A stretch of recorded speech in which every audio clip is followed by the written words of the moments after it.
Good morning, children. In today's video, we will be talking about the numericals. We'll be discussing how to solve numericals based on states of matter. It's a chapter of class 11.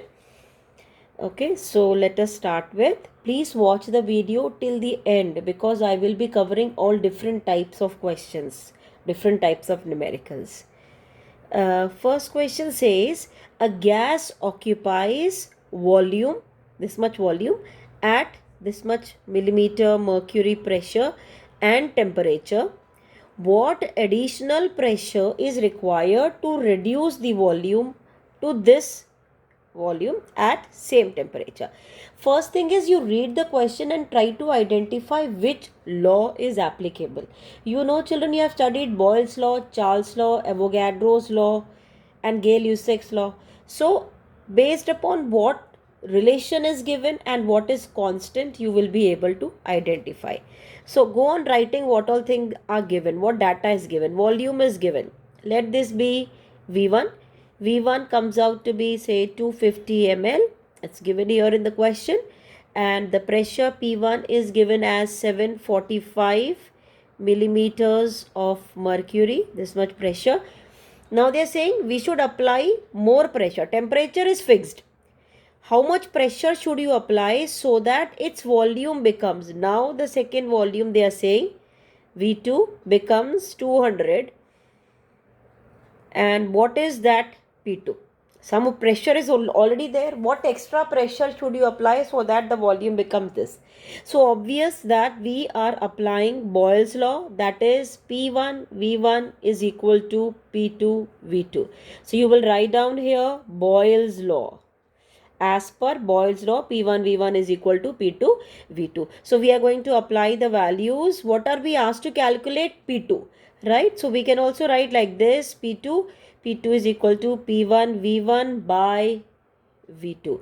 We can put their values. It is 745, that is P1, into V1 is given as 250 divided by what is V2, children? 200. Okay, so when you solve it, you will get it as 931.25 millimeters of mercury. No need to change this unit. Let this be as such. You'll get the answer also in this much millimeter mercury. Now, they are asking you what additional pressure. What pressure was there, that you have to subtract from this. So, what is the additional pressure, children? Additional pressure will be equal to 931.25 minus 745, that is 186.25 millimeters of mercury. This is our final answer. Clear? Let's take the next question. It says at what temperature will the given volume of gas at 0 degree, given volume of the gas become double its volume? So in such cases you can assume, let V1 be V. At what temperature they are saying? Let the temperature to 0 degree Celsius. So 0 degree Celsius you have to add 273. So you will get it as 273 Kelvin. Right? So we have converted this into it. Now they are saying the volume is V2. The volume is V2. So what is, what is that V2? 2V. Double of the original volume. Original volume was V. Now the final volume is double of the original volume. And at what temperature will the volume become double? Keeping pressure constant. Keeping pressure constant. So which law, children? Charles' law. V1 by T1 is equal to V2 by T2. You are going to mention here which law it is. It is Charles' law. Okay, so we will apply the values now. What is V1? V T1 273, and what is V2? 2V, and what temperature? We have to calculate it. This V gets cancelled. We are asked to calculate T2. That will be equal to twice of this, that is 546 Kelvin. It is 2 into 273. Clear? Now we will take next question. Now read the third question. It says a cylinder containing cooking gas can withstand this much pressure. and the pressure gauge of the cylinder indicate. That means the pressure in the cylinder is this much, and 27 degrees Celsius, this much is the pressure. Due to sudden fire in the building, the temperature starts rising. At what temperature will it explode? Means this is the maximum pressure what it can withstand. Which temperature will it explode? So what will be P1, children? What it can withstand, that is 12 atmosphere. And what is T1? What temperature it is? 27 degrees Celsius. We will add 273, that is 300 Kelvin. And what is our final condition? This is our initial condition. You can write down this way. This is the final condition.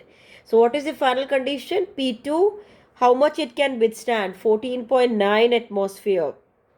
Okay. So what temperature it can explode? This we have to calculate.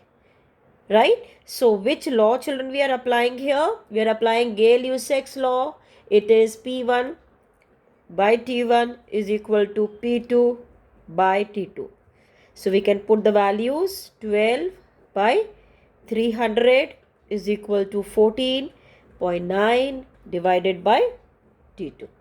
Right? So when we calculate this, T2 comes out to be, this we will multiply divided by 12, and when you solve it is 372.5 Kelvin.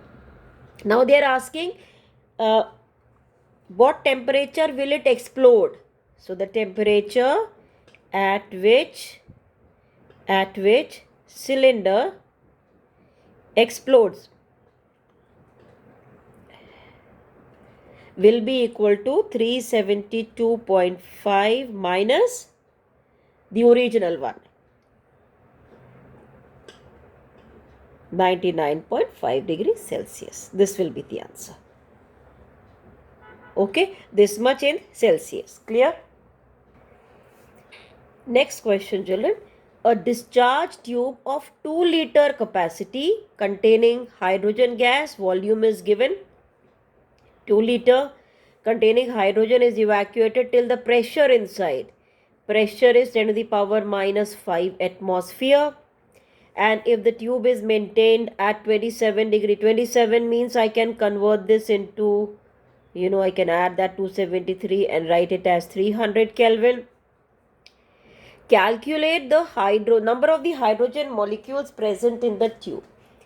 Means we are asked to calculate the number of the hydrogen molecules. So what all things are given, based upon that we can first use ideal gas equation. PV is equal to nRT. What is this equation, children? It is ideal gas equation. As per ideal gas equation, we are given with pressure. We are given pressure. This R value, we know it's constant. Temperature is given. We can calculate the number of moles. Depending upon what is the unit for pressure and volume, we can use R value, liter atmosphere value. So we are asked to calculate number of mole, that is PV is equal to, N is equal to PV by RT. So we know what is pressure, 10 to the power minus 5. What is the volume? 2 liter. R value we will use it as 0.0821 liter atmosphere per Kelvin. This is the R value, children. You have to learn this value. 0.0821 liter atmosphere per Kelvin per mole. Do not use that energy value that we are going to use in the next chapter. We have to use pressure volume relation one.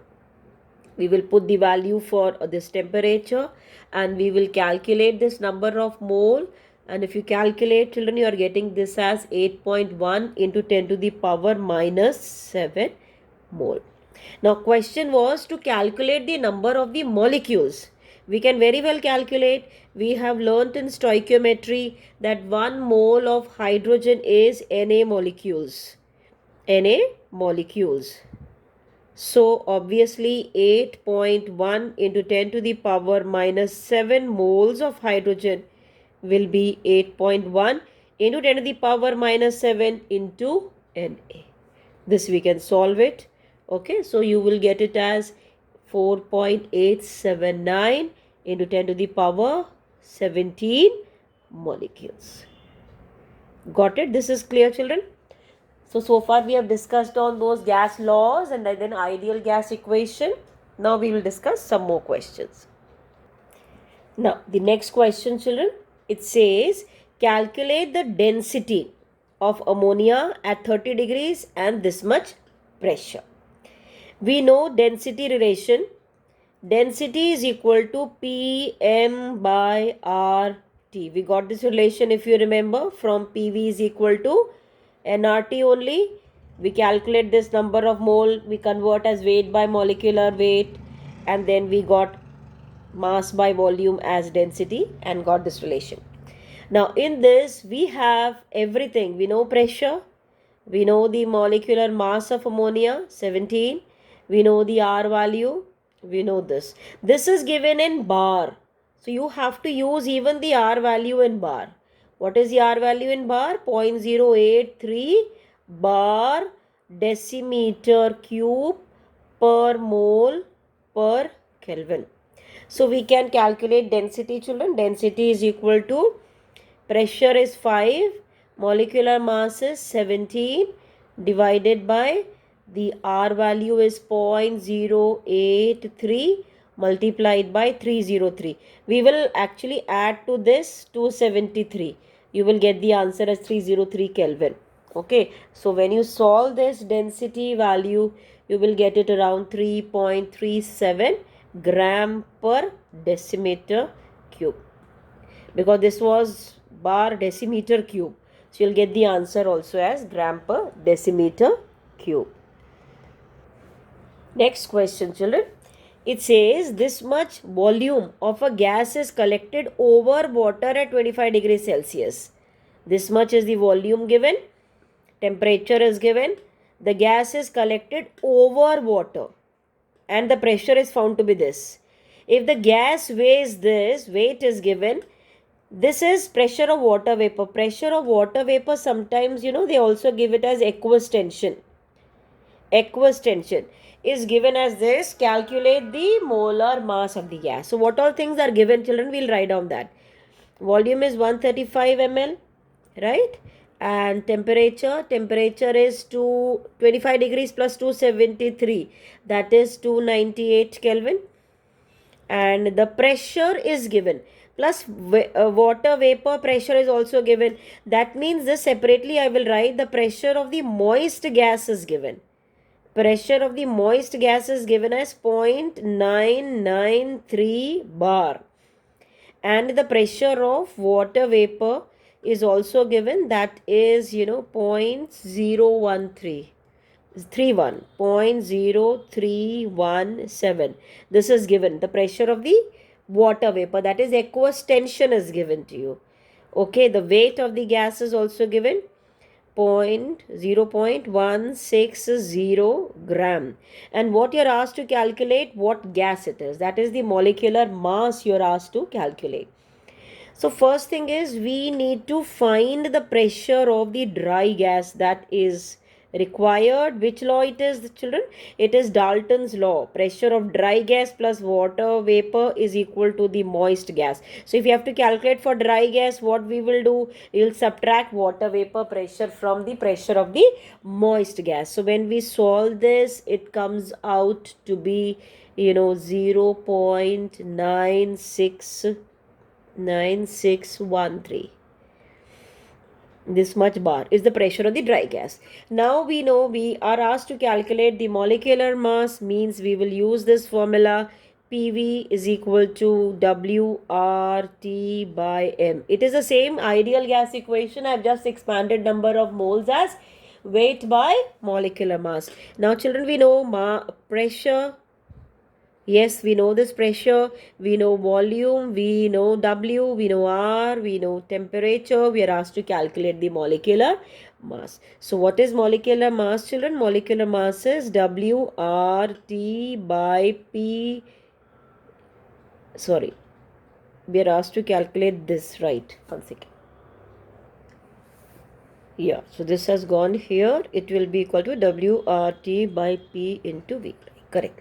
So what we will do, we will put all the values. 0.16 into R value 0.0831. Why we are using this? Because this is given in bar. So we will use R value also in bar.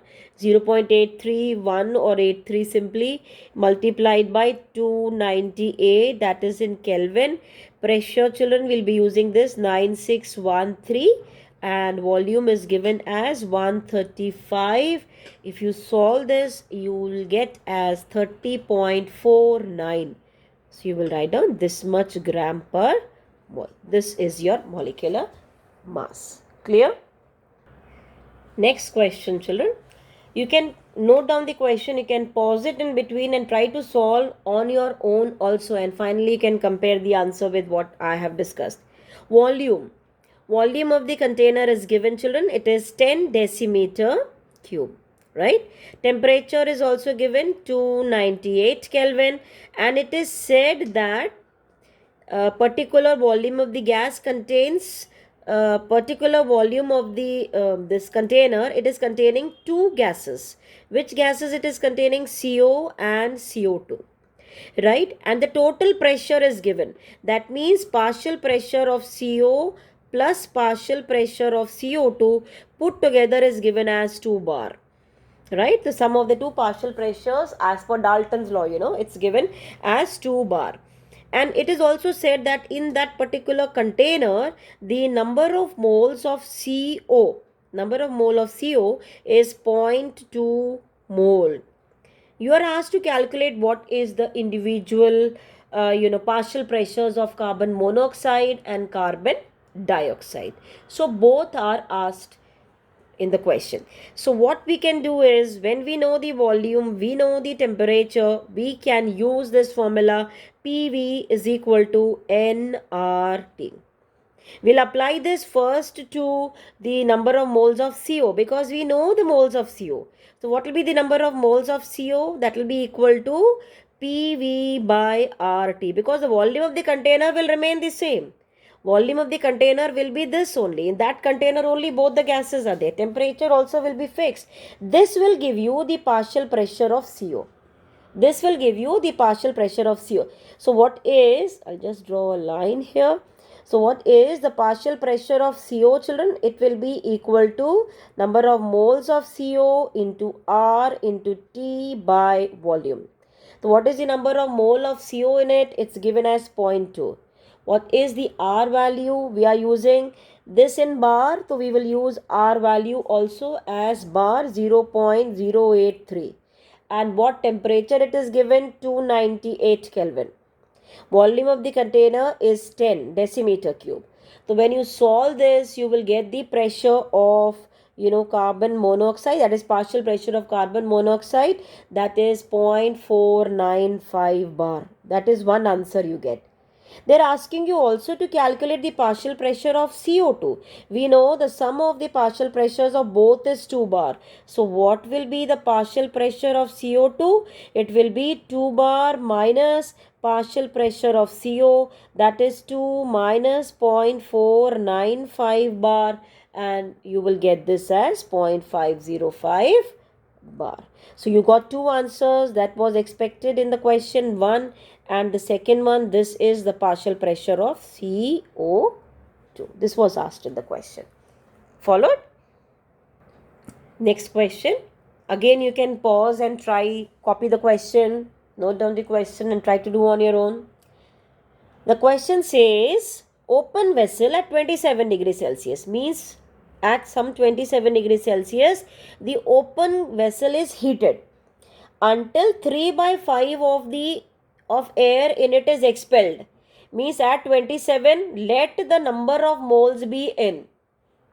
At 27 degrees Celsius, let the number of moles of the gas be n moles. And when it is heated, we don't know at what temperature. When it is heated, let the number of 3 by 5 of the air is expelled out.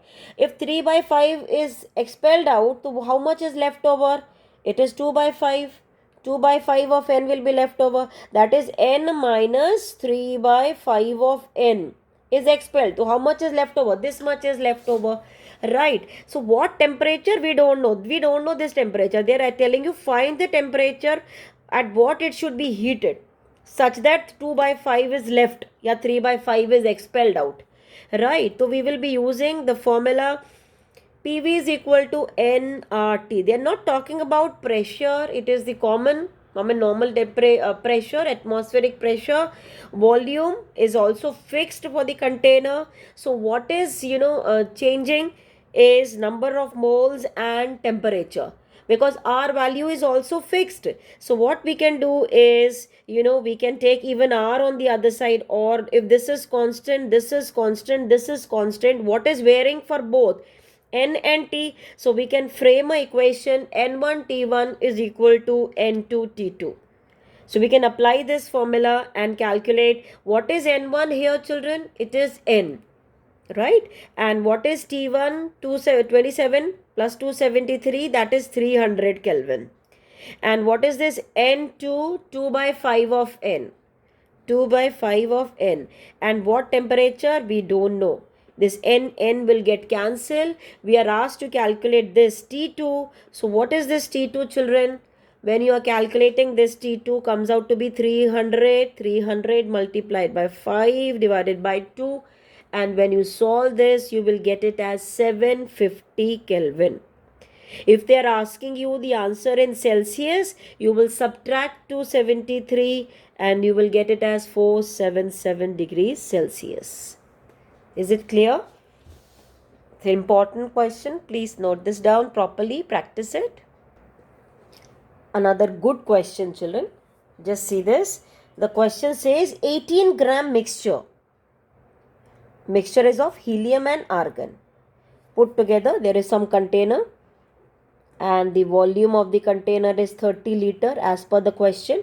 Pressure inside is 1 atmosphere and the temperature is, children, 27 degrees Celsius. In this, the total mass is 18 gram. They are telling you to calculate the percentage of the two gases in this mixture. So what you will do? You know that total mass is 18, means let the mass of, say, helium is A gram. So what will be the, suppose the mixture contains A grams of helium. So how much argon will it contain? Argon will be 18 minus A. The total is, the mass of argon plus helium is 18. So if helium is A, argon will be 18 minus A. Then we calculate number of moles of argon and helium. That is A by atomic mass of helium. Same way argon 18 minus A by 40, argon ka molar mass. Then we will use ideal gas equation. PV is nRT.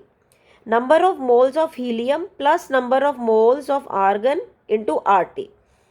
We'll put the pressure value which is given in the question, 1 atmosphere, volume given in the question, number of moles what we calculated here into R into T.